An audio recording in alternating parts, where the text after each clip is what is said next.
వెతలు తీరును, కృపలు దొరుకును, సాటి లేనిది యేసుని నామం. యేసునామమే మధురం, మదిలో తలచిన ధన్యం. యేసునామమే మధురం. ప్రభువునందు ప్రియమైన దేవుని బిడ్డలారా, నేటి వాక్య ధ్యానం కొరకు ప్రార్థిద్దాము. మమ్మలను మిక్కిలిగా ప్రేమిస్తున్న మా తండ్రి, వందనాలు, స్తోత్రాలు. వాక్యము వినుటకు ఆసక్తితో ఉన్న ప్రతి ఒక్క వ్యక్తితో మీరు మాట్లాడండి. మీరు మాట్లాడగా కలుగు క్షేమము నదివలే విస్తరింపచేయండి.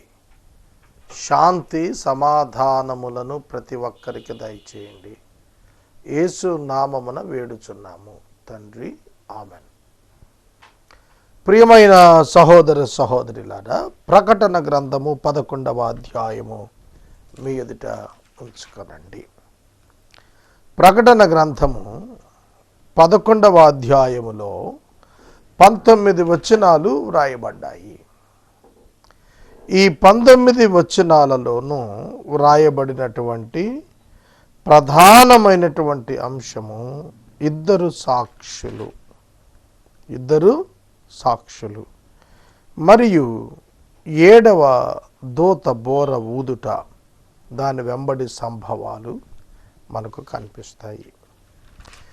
7వ బోర ఊదబడిన తరువాత మరలా మనకు 16వ అధ్యాయము వచ్చేటప్పటికి 7 పాత్రల కృమ్మరింపును గూర్చినటువంటి వివరాలు వ్రాయబడ్డాయి. ఒక మాటలో మనం ధ్యానించాలి అని అంటే, ఈ 7వ బోర ఊదబడినప్పుడు ప్రారంభము 7 పాత్రల వరకు మనకు కొన్ని ప్రత్యేకమైనటువంటి సంఘ దర్శనాలు ఇందులో కనిపిస్తాయి. కనుక 11వ అధ్యాయంలో మనకు 13 వచనాల వరకు ఉన్నటువంటి వాక్య భాగంలో ఇద్దరు సాక్షులు ప్రభువు చేత ప్రత్యేకముగా సువార్త ప్రకటనార్థం, సందేశ ప్రకటనార్థం పంపించబడుటను గూర్చిన వివరణ కనిపిస్తోంది. మొదటి వచనం నుండి చదువుతాను. మరియు ఒకడు చేతి కర్ర వంటి కొలకర్ర నాకిచ్చాడు. నీవు లేచి దేవుని ఆలయమును బలిపీఠమును కొలత వేసి ఆలయములో పూజించు వారిని లెక్కపెట్టుము. ఈ మాట జాగ్రత్తగా వినండి. జకరియా గ్రంథము, మలాకీ గ్రంథము, యెహెజ్కేలు గ్రంథాల్లో కొలకర్రను గుర్చిన వివరాలు మనకు కనిపిస్తాయి. జకరియా గ్రంథం చాలా స్పష్టంగా పాత నిబంధన ప్రవచనాలన్నింటినీ కూడాను ప్రకటన గ్రంథంతో లింకప్ చేస్తూ కనిపిస్తాయి.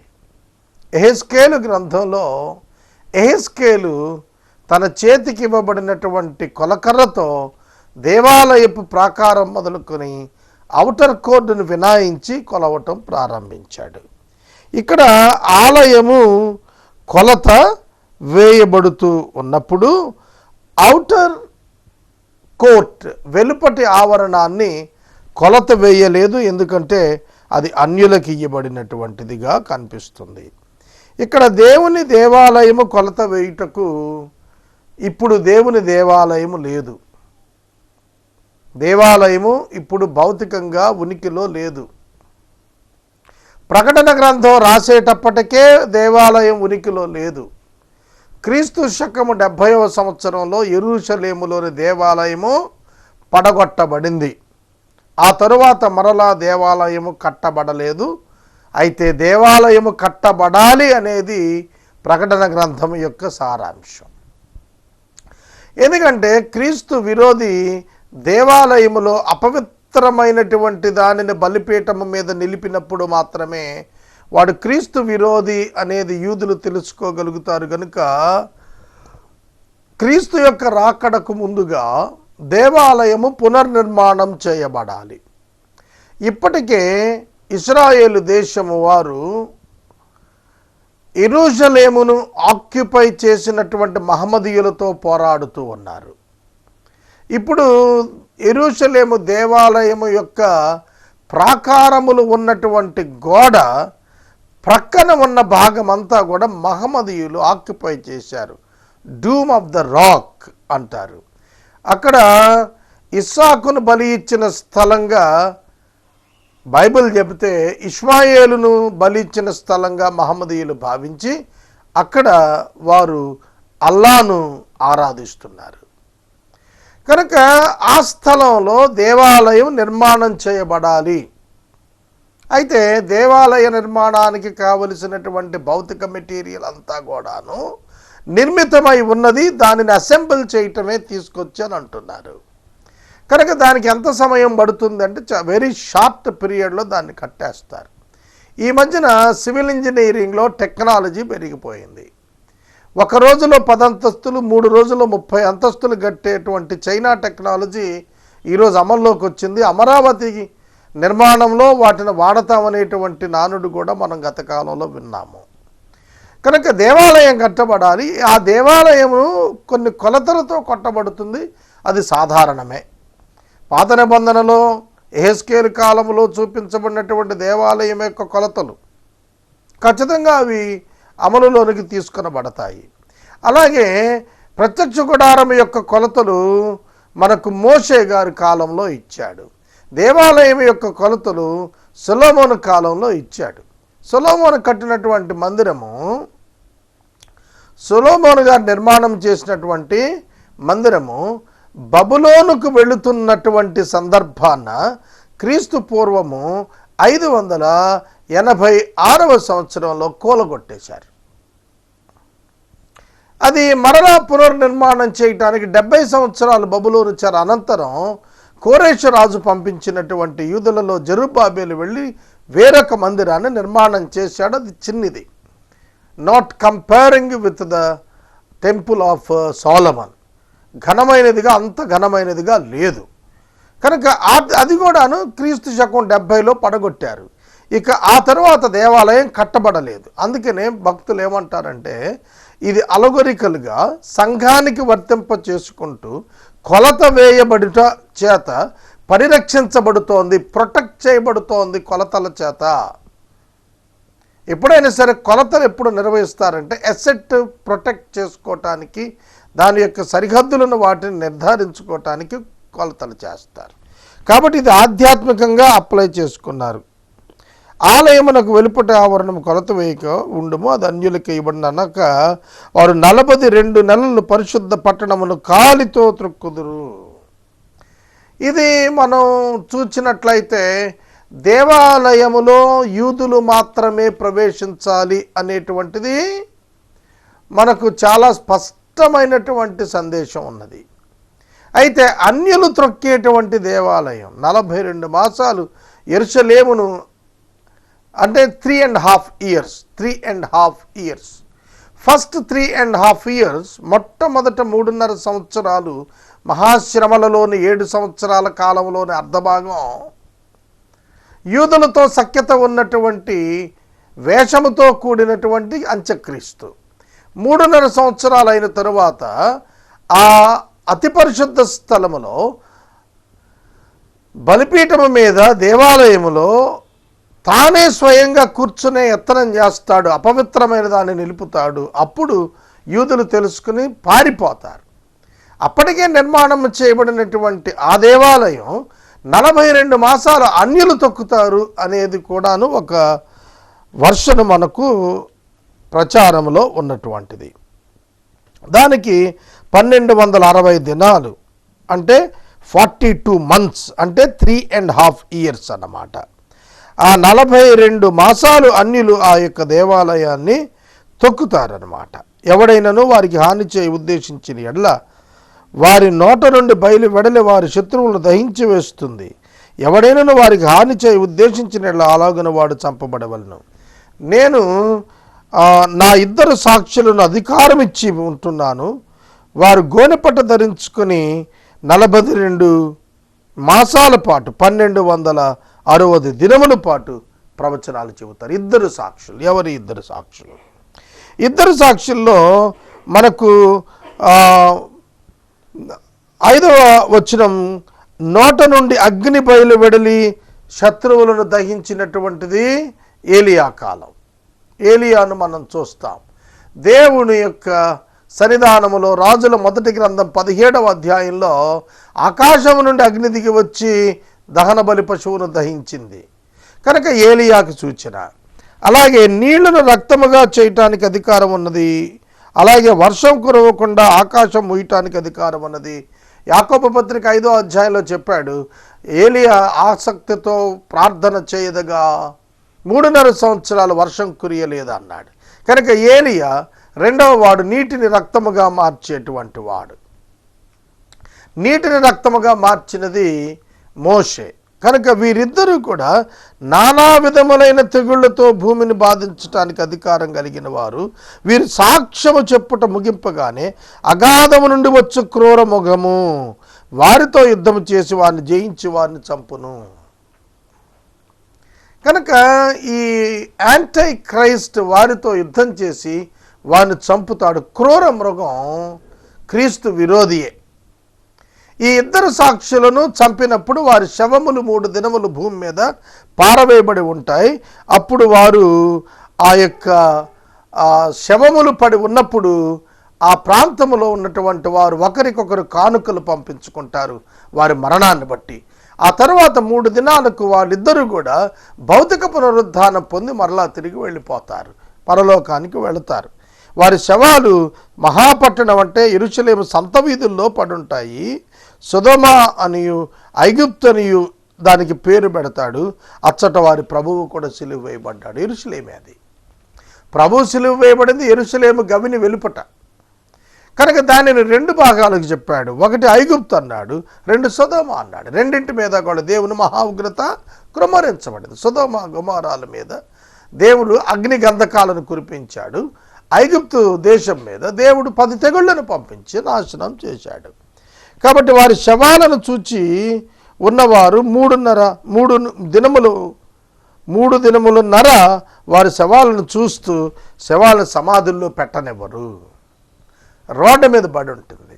ఇవాళ ప్రపంచం అంతా ఆ దృశ్యం ఎలా చూస్తుందంటే మీడియా ద్వారా విశ్వంలో ఉన్న ప్రతి దేశంలో ఉన్న వారంతా కూడాను, ఆ ప్రవక్తలు ఇద్దరూ కూడాను వారు భూమి మీద భయంకరమైన కార్యాలకు వారు పూనుకుంటున్నారు కనుక వారి మరణము యువతల వారికి ఆనందాన్ని ఇచ్చింది. 2 ప్రవక్తలు భూనివాసుల్ని బాధించిన వారుగా కనపడ్డారు.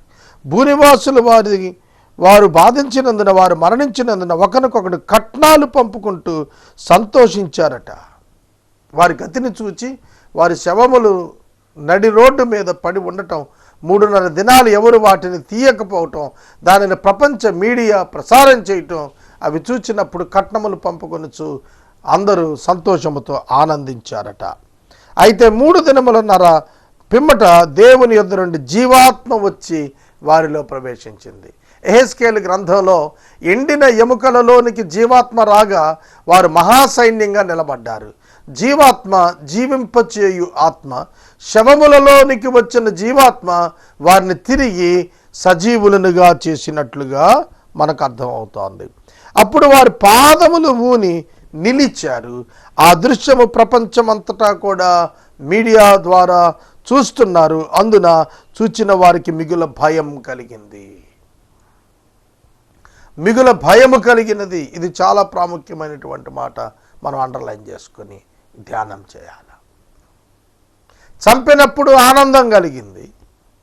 వాళ్ళు పునరుద్ధానులు అయినప్పుడు, జీవము ఆత్మ వారిలోనికి వచ్చినప్పుడు వారు తిరిగి లేచి ఆకాశమునకు ఆరోహణమై వెళ్ళిపోతున్న దృశ్యాలు, వారు భౌతికమైనటువంటి ఆ రిజరెక్షన్ చూచినప్పుడు, ఆ ఎసెన్షన్ చూసినప్పుడు, ఆరోహణం చూసినప్పుడు వారికి భయం వేసింది.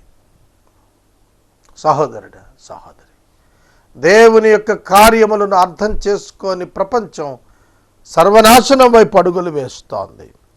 అప్పుడు ఇక్కడికి రండని పరలోకము నుండి గొప్ప స్వరము తమతో చెప్పుట వారు విని మేఘారుడులై పరలోకానికి ఆరోహణమై వెళ్ళిపోయారు. వారు పోవచ్చు ఉండగా వారి శత్రువులు వారిని చూచారు. యేసుక్రీస్తు ప్రభు ఆరోహణమైనప్పుడు 500 మంది ఆ యొక్క ఒలీవ కొండ దగ్గర నిలబడి చూచారు. ఇప్పుడైతే విశ్వమంతా వీరు ఆరోహణ ఒకట వీక్షిస్తూ ఉన్నారు.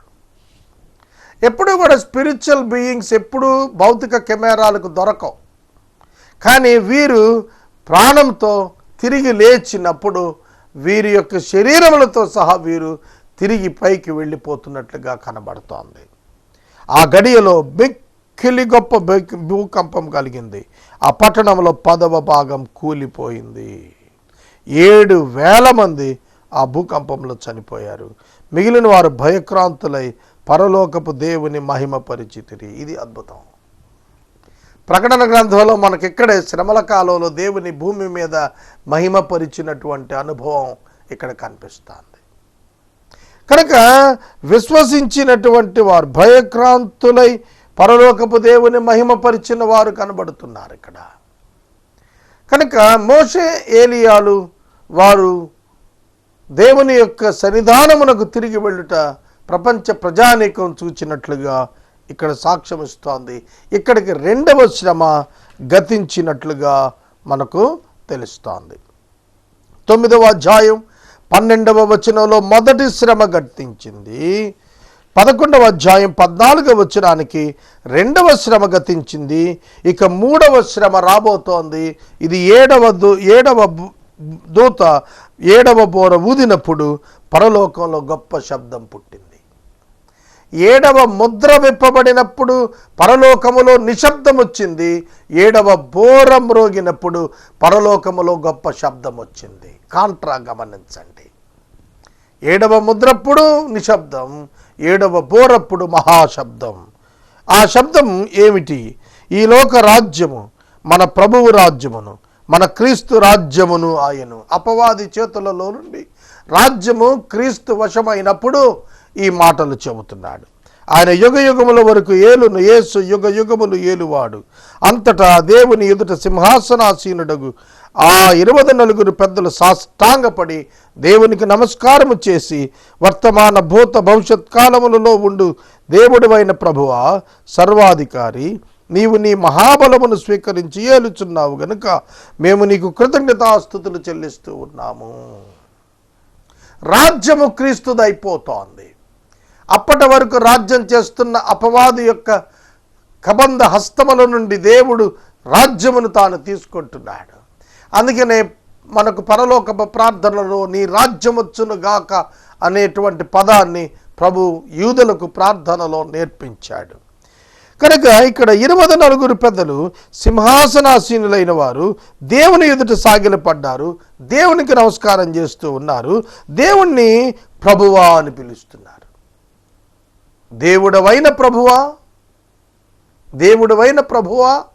Very simple. 3rd టైం నేను నోటీస్ చేస్తున్నాను ప్రకటనలో. దేవుడవైన ప్రభువా అని పిలుస్తున్నారు యేసుక్రీస్తుని. యేసుక్రీస్తు దేవుడు అంటానికి ఎందుకు అభ్యంతరం? సర్వాధికారి, నీవు నీ మహాబలము స్వీకరించి ఏలుచున్నావు. యేసుక్రీస్తు ప్రభువు సర్వాధికారి, రాజులకు రాజు, నిరంతరం ఏలువాడు. ఈ టైటిల్స్ అన్ని యేసు ప్రభువుకున్నవి, అవి నెరవేరబోతున్నాయి. అందుకు మేము నీకు ఆయన ఏలుతున్నందున కృతజ్ఞతాస్తుతులు, ఆయన ఏలుతున్నందున కృతజ్ఞతాస్తుతులు చెల్లిస్తున్నారు. ఇక 18వ వచనం, జనములు కోపగించినందున నీకు కోపము వచ్చును. మృతులు తీర్పు తీర్చుటకు నీ దాసులకు, ప్రవక్తలకు, పరిశుద్ధులకు, నీ నామమునకు భయపడు వారికి తగిన ప్రతిఫలమిచ్చుటకు గొప్పవారేమి కొద్దివారేమి భూమిని నశింపచేయువారిని నశింపచేయుటకు సమయము వచ్చి ఉన్నదని చెప్పారు. ఇవి క్రానలాజికల్ ఆర్డర్లో ఏం బాలేదు. కనుక ఒక సబ్జెక్ట్ ముందు అవ్వచ్చు, ఒక సబ్జెక్ట్ వెనక అవ్వచ్చు. కనుక ఇది విధంగా ఇవి ప్రవచనములు గనుక ఏ కాలమున ఏవి జరుగుతావో వాటివి అవి కాలమున జరుగుతాయి. కాబట్టి ఇక్కడ జనములను కోపించినందుకు జనముల మీద ప్రభువునకు కోపం వచ్చింది. మృతులకు తీర్పు తీర్చేందుకు ఆయనకు సమయం ఆసన్నమైనది అని చెబుతున్నాడు. గొప్పవారికి ఏమి కొద్దివారికి ఏమిని నాశనం చేయటానికి, భూమిని నాశనం చేయటానికి, నశింప చేయటానికి సమయం వచ్చింది. నీ నామమునకు భయపడి వారికి తగిన ఫలితాన్ని ఇవ్వటానికి సమయం వచ్చింది. ఇది ప్రకటన గ్రంథం 22వ అధ్యాయంలో ప్రతి వాని జీతం వానికి ఇవ్వటానికి ప్రభు సిద్ధంగా ఉండి వస్తున్నానన్నాడు. చూశారు, దానికి ఇంటర్లింక్డ్ వర్స్గా మనకు అర్థం అవుతుంది. ఇక 19వ వచనం, మరియు పరలోకమందు దేవుని ఆలయము తెరవబడగా, దేవుని నిబంధన మందసము ఆయన ఆలయములో కనబడెను. అప్పుడు మెరుపులను, ధ్వనులను, ఉరుములను, భూకంపమును, గొప్ప వడగండ్లను పుట్టెను. ఇదంతా కూడా 7వ దూత బూర ఊదినప్పుడు సంభవిస్తున్నటువంటి సంభవాలు. ఆ తర్వాత మనకు 12, 13, 14 అధ్యాయాల్లో సంఘానికి, ఇజ్రాయేలుకు సంభవించేటువంటి కొన్ని ప్రత్యేకమైనటువంటి సంఘటనలు దీనిలో ఈ 3 అధ్యాయాల్లో రాస్తూ వచ్చాడు. పరలోకమందు దేవుని ఆలయము తెరవబడినది. దేవుని ఆలయము తెరవబడినది. యేసుక్రీస్తు ప్రభువారు ఎప్పుడైతే సిలువలో మరణించారో భూమి మీద ఉన్నటువంటి ఆ దేవాలయము పరిశుద్ధ స్థలమునకు, అతి పరిశుద్ధ స్థలమునకు మధ్య ఉన్నటువంటి తెర చిరిగిపోయింది. ఎప్పుడైతే ఈ శిక్షలు సంపూర్ణమవుతున్నాయో అప్పుడు దేవాలయము తెరవబడింది. దేవాలయం పరలోకములో తెరవబడింది. ఆయన మందసం కనబడింది. జస్ట్ లైక్ ద క్రాస్, సిలువలో జరిగిన సంఘటన ఏ విధంగా క్రీస్తు తన శరీరమునందు పాపమును వహించుట ద్వారా, పాపమునకు శిక్షను భరించుట ద్వారా ఆ భౌతిక ఆలయములో దేవుని ఎదుటకు మార్గం ఏర్పడినదో, ఆ విధముగానే పరలోకములో కూడాను భూమి మీద శిక్షలు దేవుడు సంపూర్ణం చేసినప్పుడు దేవాలయములో దేవుని యొక్క ప్రత్యక్షత మిగిలిన వారందరికీ దొరికినట్లుగా అనుమతించబడింది. ఎవడును ఎన్నడును ఎప్పుడును దేవుని చూడలేదు.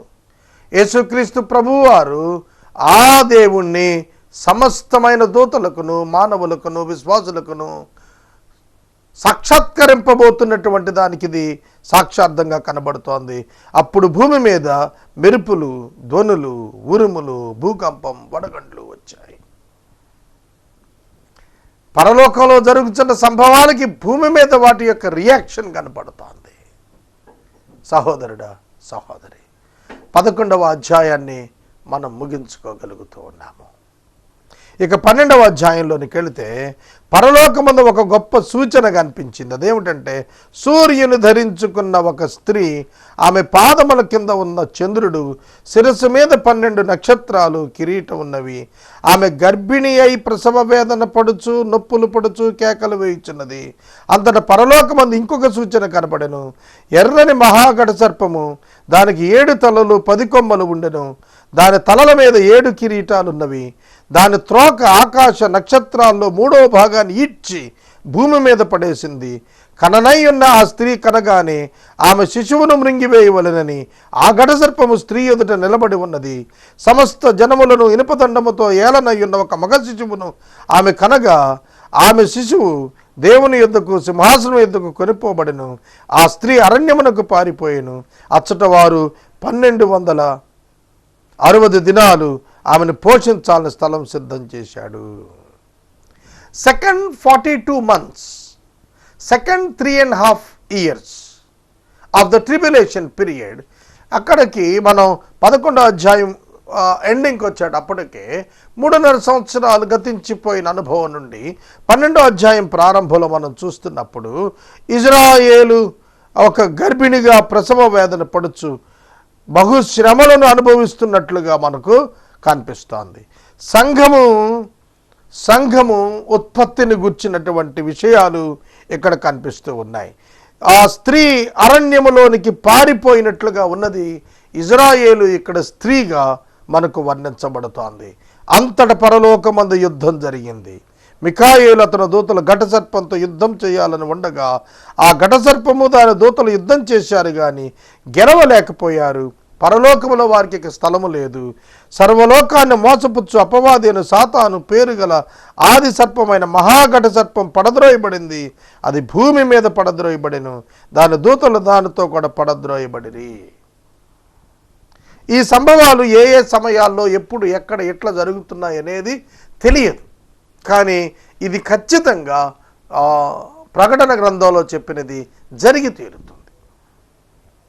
అపవాది దాని యొక్క దూతలు పడద్రోయబడినటువంటిది దేవదూతల యొక్క పాపము సందర్భంగా జరిగినట్లుగా మనకు చరిత్ర తెలియచేస్తోంది. మరియు ఒక గొప్ప స్వరం పరలోకమందు ఇలాగ చెప్పుట వింటిని, రాత్రింబగలు మన దేవుని ఎదుట మన సహోదరుల మీద నేరం మోపువాడని అపవాది పడద్రోయబడి ఉన్నాడు గనుక రక్షణ, శక్తి, రాజ్యం మన దేవుని అయ్యాయి.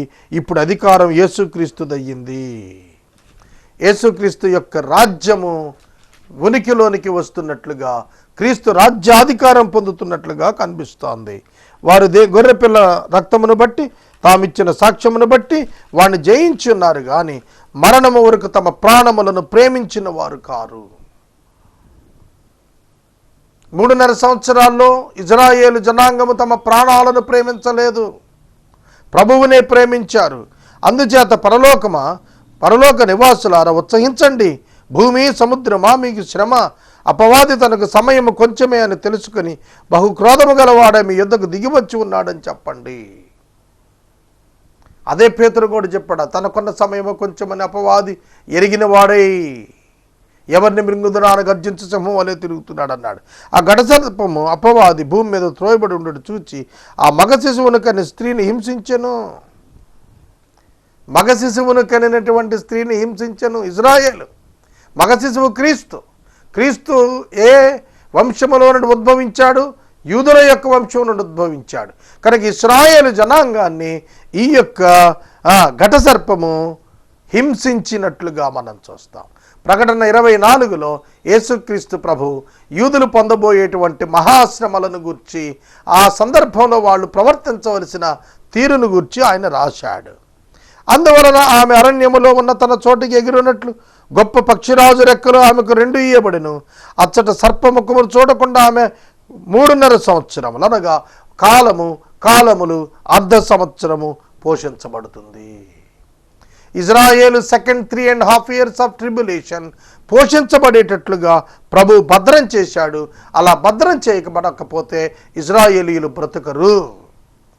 కావున ఆ స్త్రీ ప్రవాహమునకు కొట్టుకుని పోవాలని ఆ సర్పము తన నోట నుండి నీళ్ల నది ప్రవాహముగా ఆమె వెనుక వెళ్ళగక్కిన గాని భూమి స్త్రీకి సహకారి అయి తన నోరు తెరిచి ఆ ఘటసర్పమును తన నోట నుండి కక్కిన ప్రవాహమును నింగివేసెను. అందుచేత ఆ ఘటసర్పం ఆగ్రహము తెచ్చుకుని దేవుని ఆజ్ఞలు గైకొనొచ్చు యేసును గూర్చి సాక్ష్యమిచ్చు వారిని ఆమె సంతానములో శేషించిన వారితో యుద్ధం చేయుటకై బయలువెడలి సముద్ర తీరమున నిలిచెను. ఇజ్రాయేలుతో యుద్ధం చేయటానికి ప్రభువు గురించి సాక్ష్యమిస్తున్నందున ఇజ్రాయేలుతో యుద్ధం చేయటానికి లోకరాజ్యములన్నీ కూడా ఏకమై నిలుస్తున్న దృశ్యాన్ని ఇక్కడ చూపిస్తున్నాడు. 13వ అధ్యాయం రేపటి వాక్య ధ్యానము చేద్దాము. ప్రార్థన. మమ్మల్ని మిక్కిలిగా ప్రేమిస్తున్న తండ్రి వందనాలు. వాక్యము విన్న బిడ్డలను దీవించండి. రక్షకుడైన యేసు నామమున ప్రార్థిస్తున్నాము తండ్రి, ఆమెన్. తండ్రి అయిన దేవుని ప్రేమ, కుమారుడిని యేసయ్య కృప, పరిశుద్ధాత్మని యొక్క అన్యోన్య సహవాసం సదాకాలం మనకు తోడయ్యుండును గాక. ఆమెన్.